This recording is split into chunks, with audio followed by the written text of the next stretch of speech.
চলো একবার দেখে নিচ্ছি এই মুহূর্তে তার মনের অবস্থা কি আছে, শুধুমাত্র তোমাকে নিয়ে সে কি ফিল করছে রাইট নাও। 1 to 15 এর মধ্যে যারা আছো, এই রিডিংটি তোমার জন্য 1 থেকে 15 তারিখের মধ্যে। যদি তোমার ডিওবি হয়, হাই প্রিস্টেস, 4 অফ কাপস এবং 5 অফ ফ্যান্স। সো এখন আজকের দিনের যে এটা এনার্জি, সেটা হচ্ছে একটা কনফ্লিক্টেড সিচুয়েশন তার মনের মধ্যে চলছে। কি করব কি করব কি করব, বিকজ সে ভীষণভাবে রিজেক্টেড ফিল করছে, তোমাকে সে বুঝতে পারছে না। হাই প্রিস্টেসের কার্ড চলে এসছে প্রথমেই।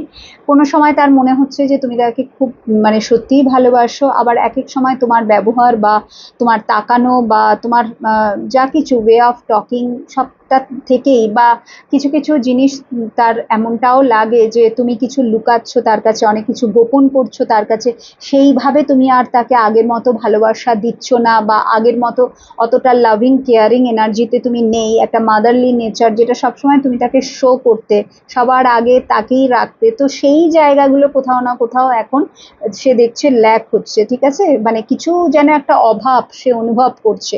এবং সব থেকে বড় যে অভাবটা, সেটা হচ্ছে ভালোবাসা। যে ভালোবাসাটা একটা সময় সে তোমার কাছ থেকে পাচ্ছিল, বাট কিছু তো হয়েছে তোমাদের মধ্যে। ঠিক আছে, হয় দুজনে দুজনকে অনেক কিছু বলতে চেয়েও বলতে পারোনি, না বলা অনেক কথা থেকে গেছে। সো ভেতরে একটা কনফ্লিক্টেড এনার্জি রয়েছে, দুজনেই দুজনকে এই মুহূর্তে একটা মিসআন্ডারস্ট্যান্ডিং এর জোনে তোমরা রয়েছো, বা হয়তো একদম ওপেন ওয়ার্ড। ঠিক আছে, সেও তার যা মনে হয়েছে তোমাকে বলে দিয়েছে, তুমিও যা মনে হয়েছে।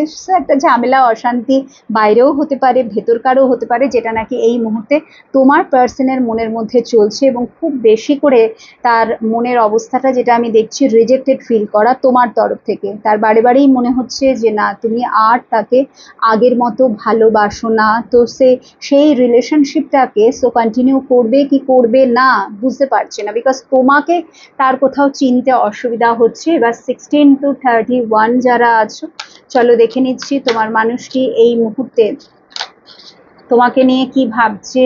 টাওয়ার কি আছে এনার্জি, টাওয়ার,